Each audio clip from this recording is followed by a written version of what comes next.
Hello student, welcome to my class. आज हम 12th फसल उत्पादन में डंपी लेवल के बारे में देखेंगे। ये चैप्टर 2 भू सर्वेक्षण का पार्ट है। तो हम ये जानेंगे, ये बेसिकली छोटा सा जानकारी है डंपी लेवल के लिए, और हम इसी को ही बस कवर करेंगे इस वीडियो में। और हम देखते हैं डंपी लेवल के बारे में। डंपी लेवल का ये डंपी लेवल है, एक इंस्ट्रूमेंट है। इसका उपयोग समतलन के लिए किया जाता है, ठीक है। लेवलिंग के लिए यूज़ करने वाला इक्विपमेंट है जो मुख्य रूप से ज़मीन की ऊंचाई ढाल को ज्ञात करने में काम आता है। इसके द्वारा सुनिश्चित किया जाता है कि नालियाँ ढाल के अनुसार किस प्रकार निर्माण किए जाएं।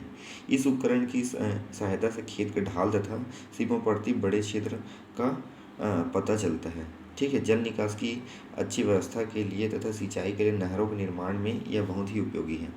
सफल फसल उत्पादन के लिए खेत के ढाल का ज्ञान बहुत ही आवश्यक है, क्योंकि अनेक कृषि कार्य, जुताई, पाटा चलाना, मेड़ बनाना, सिंचाई और जल निकास की नालियाँ तैयार करना, इससे संबंधित डंपी लेवल के द्वारा समतलन कार्य सुगमतापूर्वक ठीक रूप से किया जाता है। देखो, डंपी लेवल की बनावट एक अच्छी किस्म की दूरबीन, टेलीस्कोप है ना, और ट्राइपोडल स्टैंड लगी होती है ना। ये यहाँ पास लगता है ट्राइपोडल स्टैंड लगता है, ठीक है। और ट्राइपोडल स्टैंड लगा होता है, ठीक है। इसके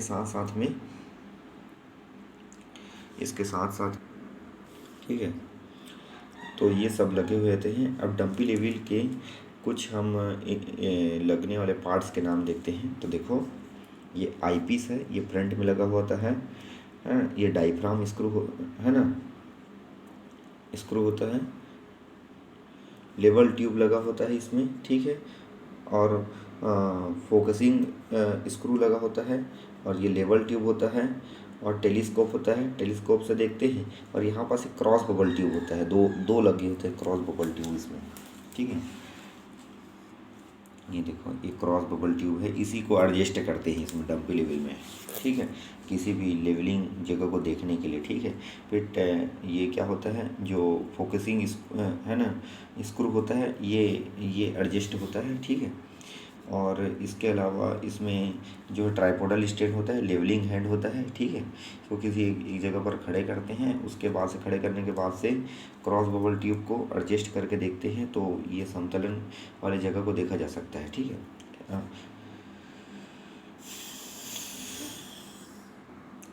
इसमें देखते हैं, दूरबीन एक गोल धातु की नलिका होती है।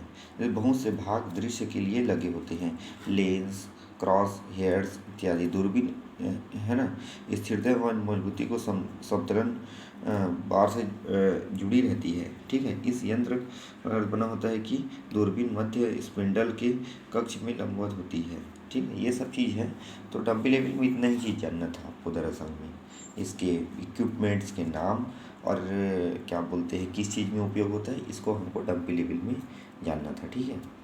और कैसे यूज़ करते हैं, तो इसको सबसे पहले बात रखते हैं। रखने के बाद से क्या करते हैं, रखने के बाद से ये जो है, सबसे पहले बात तो ये लेवलिंग बताता है कि कितना ढाल है, कितना ऊंचाई है। उसको रखने के बाद से ऐसा देखते हैं इसमें, देखने के बाद इसमें क्रॉस बबल ट्यूब होता है, उसको सेट करते हैं, ट्राइपोडल स्टैंड में रखते हैं। और इससे ये देखा जाता है कि भूमि का जो है समतलन किस प्रकार से, लेवल को देखा जाता है कि ढाल है कि ऊंचा है, और उसके बाद से मेजरमेंट किया जाता है। तो इसके साथ साथ में ये चैप्टर कंप्लीट हुआ है, और इसके क्वेश्चन आंसर हम देख लेंगे। तो ये देखिए, बहुत अच्छे अच्छे सरल क्वेश्चन है। ये सभी क्वेश्चन को आप इस बुक से पढ़कर बने। भू सर्वेक्षण की परिभाषा क्या होती है, वह क्रिया जिसमें भूमि में सभी चीज़ों को नक्शे के रूप में अवलोकित कर। भू सर्वेक्षण कोई दो उद्देश्य लिखिए। भू सर्वेक्षण के उद्देश्य क्या है, भूमि का मानचित्र बनाना, सीमा विवाद सुलझाना। ऐसा सर्वेक्षण के कोई दो प्रकार से, अधिक सर्वेक्षण, धरातली सर्वेक्षण। तो इस प्रकार से इसके क्वेश्चन आंसर को बनाएंगे, ठीक है। इनवर्ट टेप क्या होता है, ठीक है। ये बहुत शुद्ध मापन के लिए उपयोग होता है, मैंने बताया था पिछले वीडियो में, ठीक है। डंपी लेवल पर टिप्पणी लिखिए। तो डंपी लेवल पर कभी टिप्पणी पूछता है आपको, तो ये यहाँ से लेकर यहाँ तक आप लिखेंगे। उसके बाद से ये इसके नाम दर्शा देंगे, और ये चित्र बना देंगे। यही रहता है, ठीक है, डंपी लेवल में। उसके बाद से आपको मैं बता देता हूँ कुछ क्वेश्चन जो बोर्ड में अधिकतर पूछे जाते हैं। क्रॉस स्टॉक की बनावट और उपयोग। ठीक है, क्रॉस स्टॉक क्या करते हैं, किसी बिंदु से लंब डालने के लिए उपयोग करते हैं। ये 3 प्रकार का होता है, बताया था। गुनिया जिसको बोलते हैं, ओपन फ्रेंच और एडजस्टेबल होता है। ओपन क्रॉस स्टॉक का ही सर्वाधिक उपयोग किया जाता है। ठीक है, और सर्वेक्षण के कोई 5 उद्देश्य लिखिए, तो सर्वेक्षण के 5 उद्देश्य वही चीज़ है जो 2 मैं यहाँ पर बताया, 2-3 और हैं। और इसके अलावा क्षेत्र पुस्तिका पर टिप्पणी लिखी, फील्ड में सभी जानकारी को किस प्रकार लिखते हैं उसके बारे में। ठीक है, तो ये इस प्रकार से रहेगा भाई। ये चैप्टर ख़त्म होता है आपका, और इस चैप्टर के पूरे क्वेश्चन आंसर आप बना लेंगे। चलो ठीक है, थैंक यू।